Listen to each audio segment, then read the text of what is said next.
Ahoy toy, here's a little update on the DeAgostini Millennium Falcon. So I got this box today. I timed it this time. It took about a week from the shipment notice before it arrived. They send you an email when they ship out a new package. This is 2 packages because I went for the monthly rather than the bi-weekly. I went for the 12 shipments rather than 24. And this one comes with kits 25 through 32, it looks like. So I'm just keeping these all in a box. I line them up like this, and then I've got all the magazines at the bottom here with the instructions.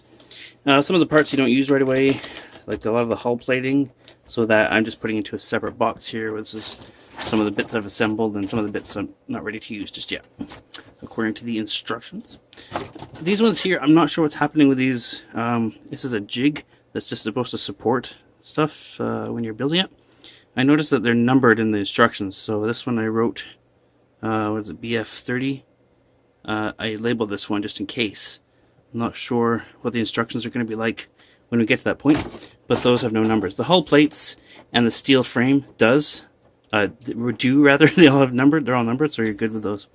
Now this is issue 25. This one came all bagged up together. This one, I wanted to show this part because it's a bit, well, because of the way you have to assemble this. So this is a piece of corridor that goes into the gunwale. These pieces are all unique, I believe, so you've got to cut these bits out and glue them in here. But the thing is, as you can see here, they're numbered in the instructions, but the actual plastic is not numbered like normally you would have. On a regular model kit, every piece on the sprue is numbered, right? But this one, they only put a number on the overall sprue itself. This is issue 25. And in fact, it comes with 2 sprues, both labeled issue 25. So the actual pieces, they're all different sizes, at least mostly. So you've got to follow these instructions carefully. Now what I like to do is cut all the pieces off at the same time, trim the flashing away, and then assemble it in that order. So what I've done here is just, I think it's a good idea to label these. So as you can see, this time it's fairly simple. At least they've got the numbers 1 through 7 here, and down the other side, of course, well, now it's 8 up to 14. So yeah, a little confusing, especially since these pieces are not numbered. So what I recommend for this is get a little pen or pencil even, and number them. So, and of course this is going to be reversed because you're doing it on the back, right? You don't want to, of course, draw on the front. So flipping it over, now that number 1 will be, instead of the top right, it'll be on the top left. So this is number 1, blah, blah, blah. You can see how that goes. That's what I would recommend. And I recommend not smudging the numbers off like I've just done there too. So maybe pencil would be better. Let's see, 9, so this, of course, is 8. Yeah. This pen is going to be easily smudged off, so I've got to be careful. Yeah, actually, I just tried it again with a thin point Sharpie, and it works a lot better. Much less prone to smudging. So now that I got them all numbered, to make things more confusing, these sprues with the same number on them also are numbered from 1 to 14. So it's very hard to keep them straight.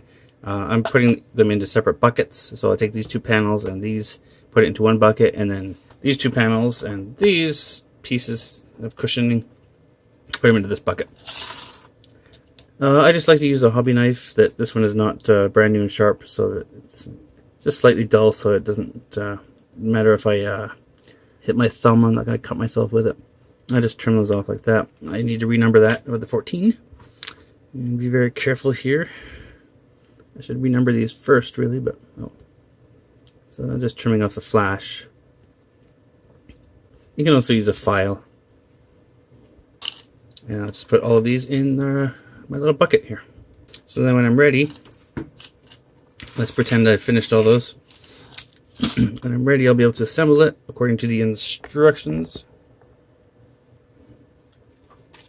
I've got this piece here and this piece here. And I can see it goes 1, 2, 3 down the side here.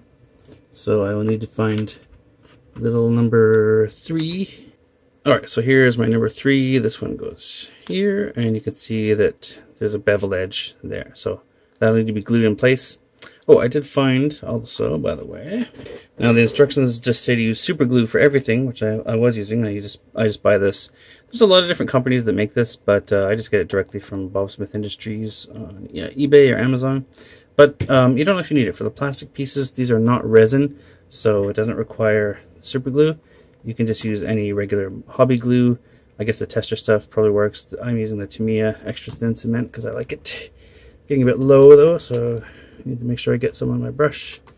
And you could put it on under. You could just put it on here, or you could just go ahead and dab it right onto the holes on the back, and that'll cement it into place too.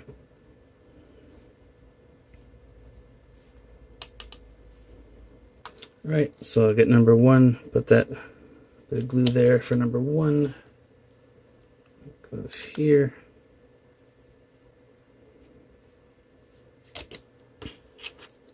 I believe, is that number 2?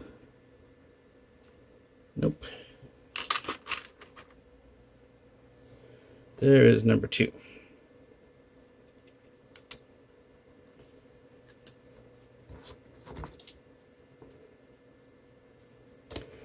Just get some glue on the posts. That should be enough to hold those in place.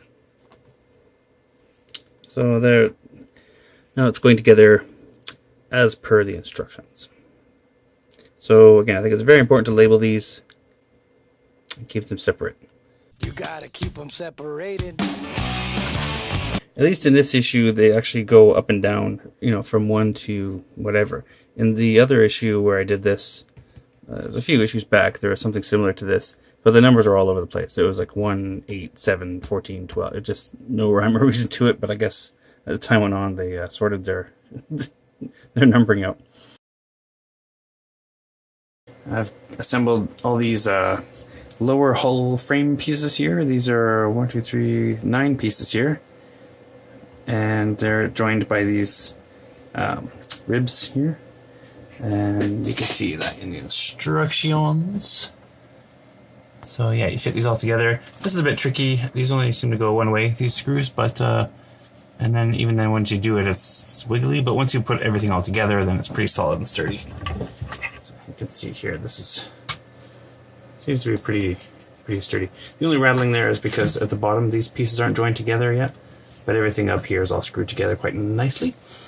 And then here's the hull plating. So there's these pieces here. You can see they're pre-weathered, which I like. And those will get plug into the bottom. So somewhere around there, and then I'll screw them in place. But the instructions say don't do that just yet. It says just test fit them, and we'll secure them later. And what else? These corridor rings.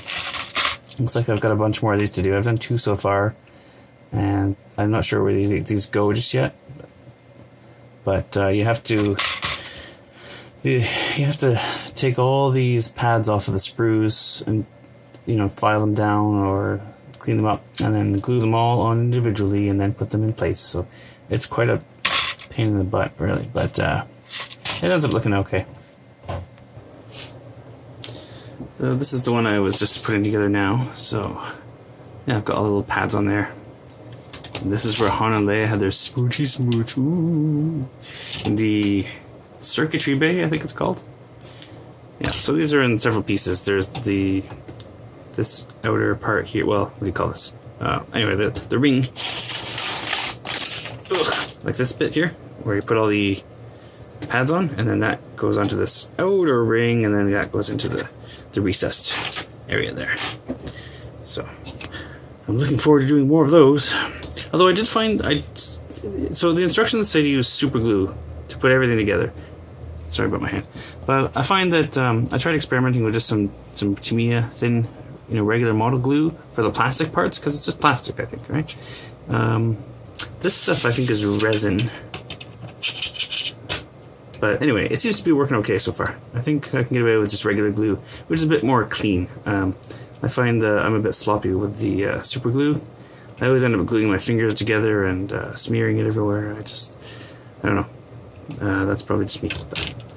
So that's where I'm at with that. I think I showed the cockpit before, right? So this is what it looks like. I don't think there's any transparent plastic. At least I haven't received it yet, if there is any. So cockpit's just open. So this, pretty happy with this. It does look nice with the LEDs in it. I just packed that up, so sorry I won't be able to show that just yet, but it's good. So that's where we're at with the Falcon.